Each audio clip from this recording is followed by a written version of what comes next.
हे मित्रांनो, तुम्हाला नमस्कार करतो. ओम श्री गणेश देवताय नमः. ओम श्री कुलदेवताय नमः. ओम श्री गुरुदेवताय नमः. ओम सर्वश्री इष्टलिंग देवताय नमो नमः.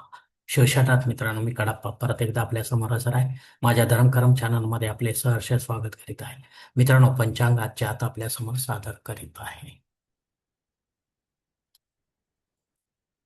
मित्रांनो, आज मंगळवार दिनांक 12 मे 2026, शालिवान शके 1948, संवत्सर पराभव, आयन उत्तर, ऋतू ग्रीष्म, मास वैशाख, पक्ष कृष्ण,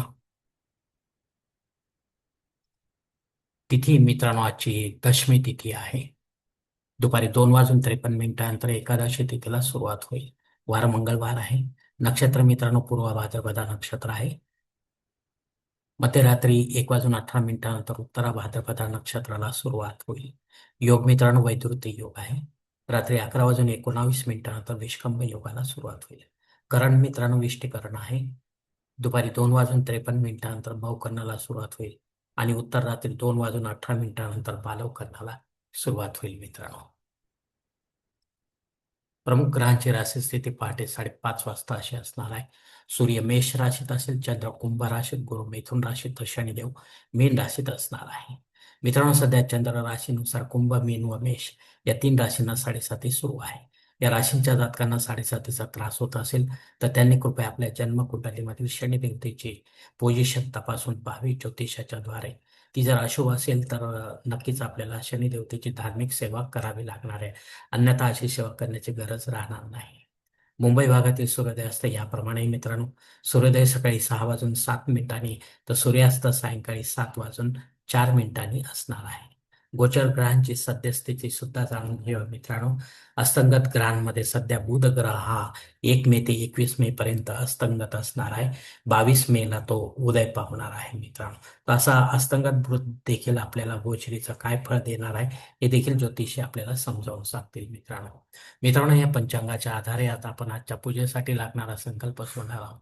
तेव्हा आपण आपल्या उजव्या हाताच्या तळहातावर एक पळी पाणी, थोडे अक्षर, एक फुल व फुलाची पाकळी या आणि हा छोटासा संकल्प म्हणायला सुरुवात करा. मित्रांनो, हर ओम शिव शिव शंभो राज्ञया प्रवर्तमान सत्य ब्रह्मणो द्वितीय परार्धे श्वेतवराह कल्पे वैवस्वत मन्वंतरे कलियुगे प्रथम पादे जम्बूद्वीपे भरतवर्ष भरतखंडे मेरो दक्षिण दिग्भागे महाराष्ट्र देश व्यावहारिक चांद्रवान शालिवान शके 1948 प्रभादी षष्ठी संवत्सरामध्ये पराभव नाम सत्सर उत्तरायणी ग्रीष्म ऋतू वैशाख मासे कृष्ण पक्ष भौम वासरे पूर्वा भाद्रपदा नक्षत्र वैधृती योगी विष्टी करणे दशमी शोधितो वीर गोत्रात उत्पन्न वेकडा पवमोपात दुरितक्षय द्वारा श्री पार्वती पती परमेश्वर प्रित्यर्थ विधिवत नित्य देवपूजा एवं इष्टलिंग पूजा करिष्ये. मित्रांनो, याच ठिकाणी हा संकल्प संपलेला आहे. तेव्हा आपण आपल्या उजव्या हाताच्या तळहातावर संकल्पाचे पाणी जवळच्या निर्मलाच्या तामणात सोडून द्या. मित्रांनो, या संकल्पाची वेळ मर्यादा दुपारी 2:53 आहे. या वेळेनंतरही आपल्याला संकल्प सोडायचा असेल कुठल्याही धार्मिक विधीच्या संपन्नतेसाठी तर कृपा करून आपण वरील बदललेल्या पंचांगाचा आधार घ्यायचा, आम्ही संकल्प तयार करायचा. त्या संकल्पात आपण करत असलेल्या धार्मिक विधीचा उल्लेख अवश्य करायचा. तेव्हाच आपली धार्मिक सेवा संबंधित देवतांपर्यंत पोहोचेल आणि त्यांचे आशीर्वाद आपल्यापर्यंत पोहोचेल. आपले जीवन अधिक सुखमय बनेल. मित्रांनो, यानंतर मुहूर्त विभागामध्ये पाहूया. यात धार्मिक विधी त्यांचे मुहूर्त काळ याप्रमाणे दिलेले आहेत.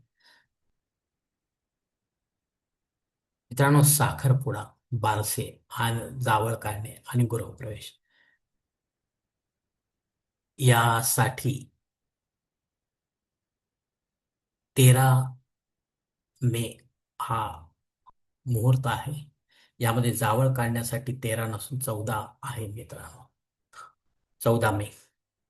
डोहाळ जेवणासाठी मात्र मुहूर्त आता या मासामध्ये नाही. मित्रांनो, आता मुहूर्ताच्या दुसऱ्या भागात देखील पाहूया. मित्रांनो, उपनयन करण्यासाठी तसेच भूमिपूजन व पायाभरणी करण्यासाठी एकही मुहूर्त आता उपलब्ध नाही या मासामध्ये. विवाह करण्यासाठी, वास्तुशांती करण्यासाठी आणि देवमूर्तीची प्राणप्रतिष्ठा करण्यासाठी मुहूर्त दिलेत दिनांक 13 आणि 14. प्राणप्रतिष्ठेमध्ये आपण सर्व देवी देवतांच्या मूर्तीचे प्राणप्रतिष्ठा करू शकता. घरी करा किंवा मंदिरामध्ये करा. पण विधिवत करा, पंडिताच्या माध्यमातून करा आणि देवकाळात करा. पण प्राणप्रतिष्ठा झाल्यानंतर दुसऱ्या दिवसापासून या मूर्त्यांवर संबंधित देवतांचा अभिषेक घ्यावा लागतो.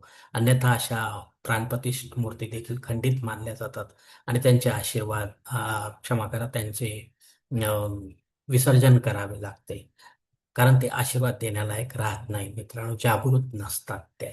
म्हणून मित्रांनो, वरील काही मुहूर्तांच्या तारखेत वेळेची मर्यादा देखील असू शकते. कृपया ती जाणून घेण्यासाठी आपण मला कॉमेंट्स बॉक्समध्ये विचारावे किंवा योग्य पुरोहितास वा पंचांगधारकास संपर्क साधावा आणि मगच आपल्या जन्मकुंडलीच्या अनुसार आपल्यासाठी योग्य असा मुहूर्त निवडावा, जेणेकरून आपल्या मुहूर्तामध्ये कोणत्याही प्रकारची बाधा उत्पन्न होणार नाही आणि मुहूर्ताचे पूर्णपणे फळ आपल्याला प्राप्त होईल मित्रांनो. आणि असा मुहूर्त जर आपल्याला मिळत नसेल तर मग मात्र आपण स्वतःहून किंवा पंडिताच्या माध्यमातून यापेक्षा वेगळा काही मुहूर्त निर्माण करण्याचा प्रयत्न करू नका मित्रांनो. कारण मुळात तो मुहूर्त मुहूर्तच नसल्यामुळे त्याचा आपल्याला काही एक उपयोग होणार नाही मित्रांनो.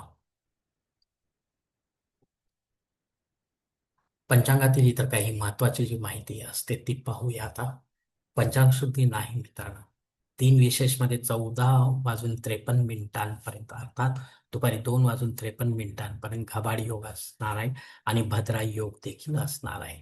घबाड योग हा घबाडासारखं यश देणारा असेल तर भद्रा योग हा राहूच्या अंडर असल्यामुळे तो काम बिघडवणार देखील असू शकतो मित्रांनो. तेव्हा हा मिश्र स्वरूपाचा योग असल्यामुळे याची प्रचिती आपण घ्यावी मित्रांनो. एकादशी श्राद्ध कर्म आहे.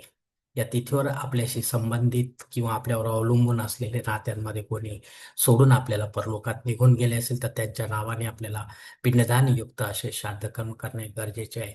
किंवा पिंडदान रहित श्राद्ध कर्म करा, पण विधिवत करा, पंडिताच्या माध्यमातून करा आणि अपराह्न काळातच करा. तेव्हाच आपले पितरसेवा आपल्या पितरांपर्यंत पोहोचेल आणि त्यांचे आशीर्वाद आपल्यापर्यंत पोहोचतील. आपले जीवन अधिक सुखमय बनेल मित्रांनो. अग्नी पृथ्वीवर हजर नाही, त्यामुळे आपल्याला रेग्युलर जे आहे होम हवन तेच आपल्याला करायचे आहे. नव्याने काही सुरुवात आपण करू शकणार नाही. राहू काळ दुपारी 3 ते 4:30 वाजेपर्यंत आहे. या 1.5 तासाच्या काळात राहू अत्यंत प्रभावी असल्यामुळे तो आपल्या कामांमध्ये अडथळे निर्माण करणार. तेव्हा या काळात आपण शक्यतो महत्वाची किंवा विशेष कामे करू नका. रेग्युलर कामे करा, जेणेकरून आपल्याला अपयश येणार नाही आपल्या कामांमध्ये. धन्यवाद मित्रांनो. आजचा हा पंचांगासंबंधीचा व्हिडिओ जो आहे तो मी याच ठिकाणी संपवत आहे. आपण जर माझ्या मताशी सहमत असाल तर कृपया माझे धर्म करम चॅनल सबस्क्राईब करा, लाईक करा, आपले कुटुंब व मित्रपरिवारासह शेअर करा. तसेच कॉमेंट्स बॉक्समध्ये आपले मत अवश्य नोंदवा आणि माझा पुढील व्हिडिओ आपल्यापर्यंत पोहोचण्यासाठी बेल बटन अवश्य दाबा. धन्यवाद मित्रांनो. पुढील भेटीपर्यंत आपण खुश राहा, आनंदी राहा, प्रसन्न राहा. हरिओम. शिवशंभो महादेव.